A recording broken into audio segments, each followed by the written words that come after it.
Over 90% of websites never get a single click from Google or GPT search. Imagine spending days or weeks or months on AI-generated content for your website only to get zero traffic and be invisible by the search engines. Stick around because I'm going to show you how to safely publish AI content that's going to bring you traffic to your website and get you ranked. And we're going to do this by touching on 4 main things.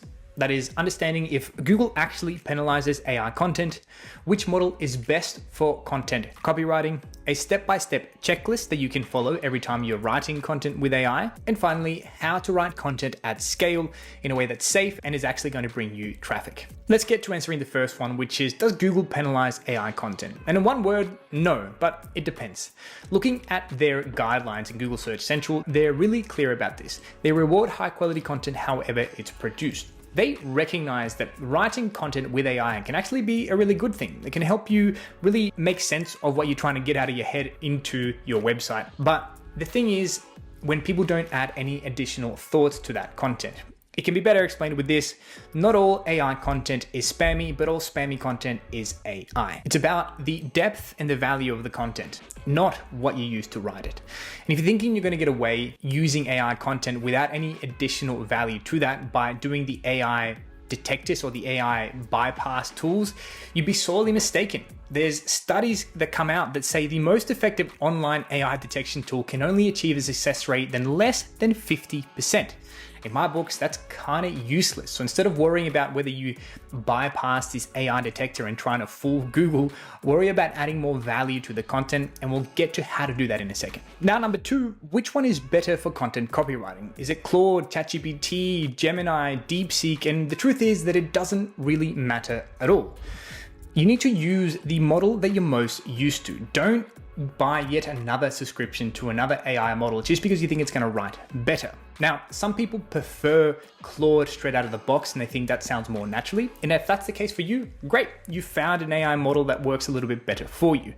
But if you're using something like ChatGPT and you don't like it because it doesn't sound like you, there's a very, very high probability that it's not the model's fault, but rather how you're prompting it. You need to experiment with the prompts and the information that you're given it. And trust me, they are smart enough that if you do prompt them correctly, they will sound and write exactly like you want them to.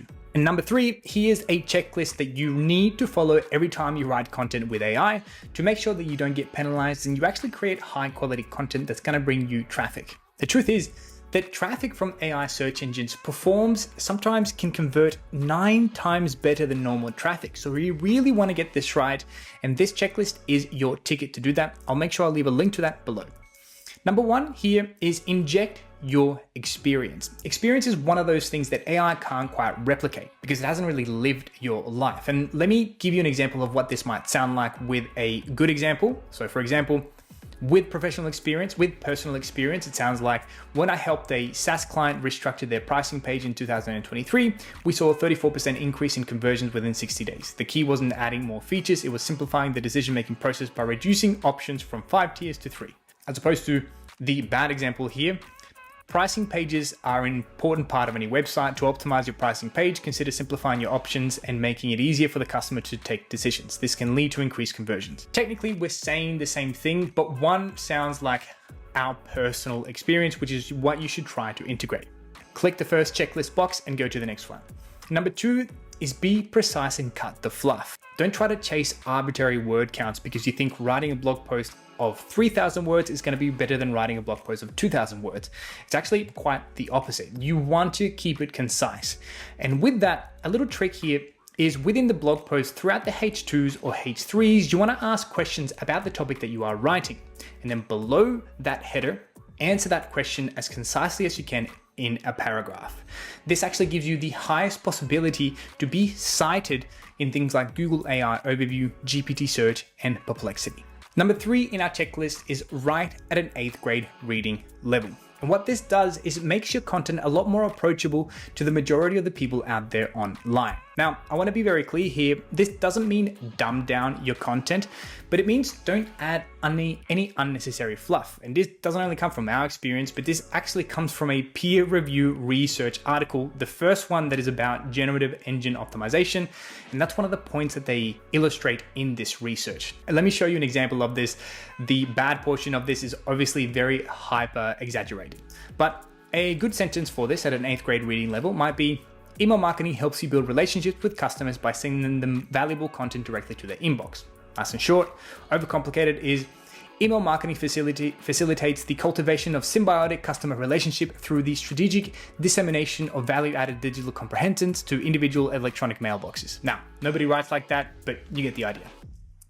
The fourth thing, and probably the most important one, is back up your statements with data and link to the source where you got that data from. This makes sure that it actually proves to Google that you know what you're talking about and you're not just making up these numbers. Let me give you a good example here. That might be, according to a 2024 HubSpot study, and I'm linking to that study. So if I click on this, I can actually have a look at the study at hand. Companies that blog consistently generate 67% more leads per month than those who don't. The bad version of this would be blogging is one of the most effective ways to generate leads for your businesses. Many successful companies use blogging as the primary marketing strategy. Not incorrect, but you're also not backing up that with any data whatsoever.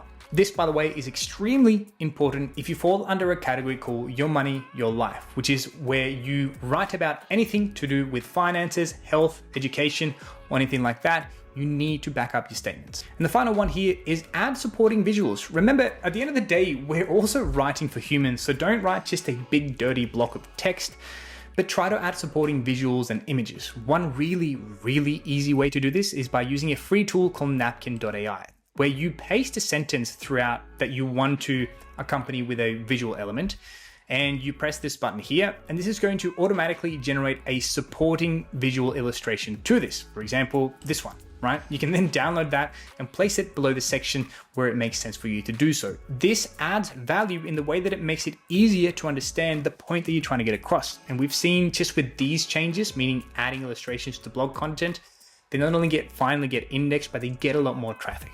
And that is your 5 checklists that I'll leave linked below for you to have.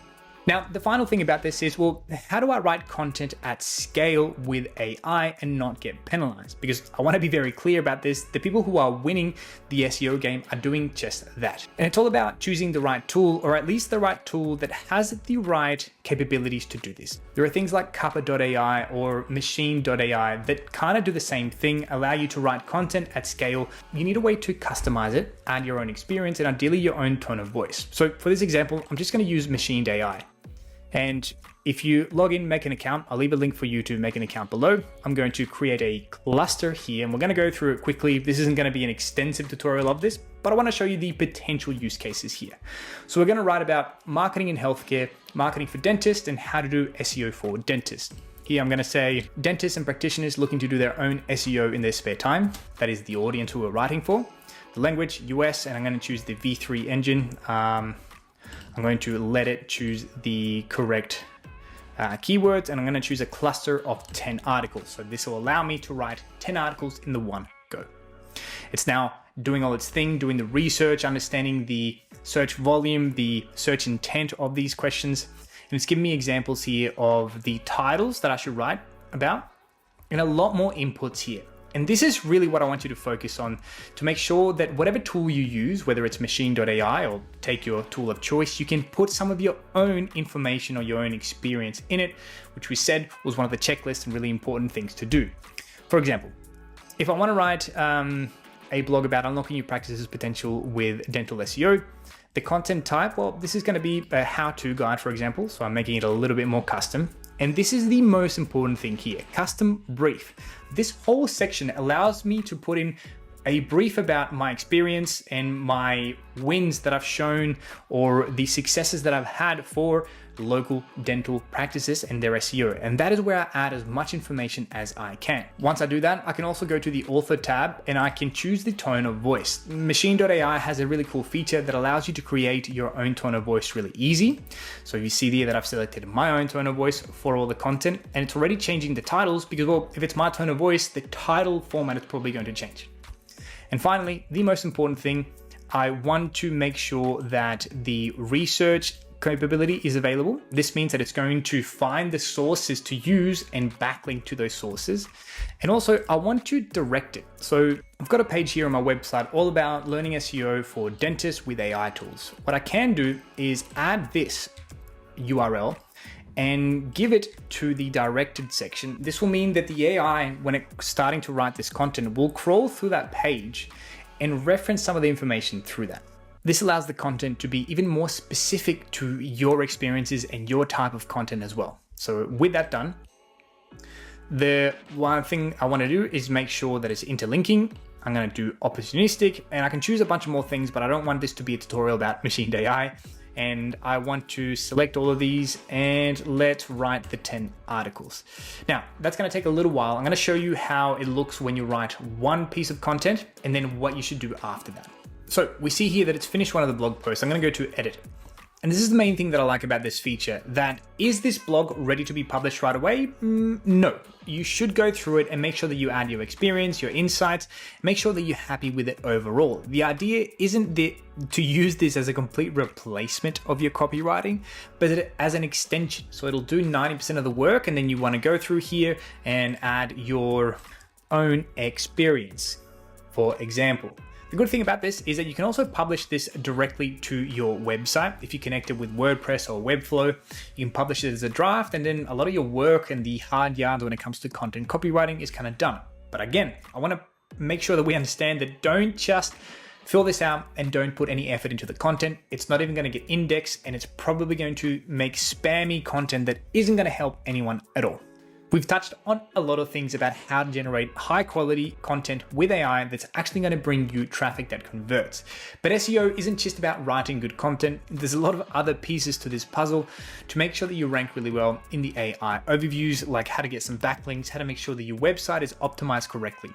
Thankfully, I've done a 3-hour-long SEO tutorial that you can go watch here that'll take you through that in detail. Just take it at your own pace. Thanks for watching.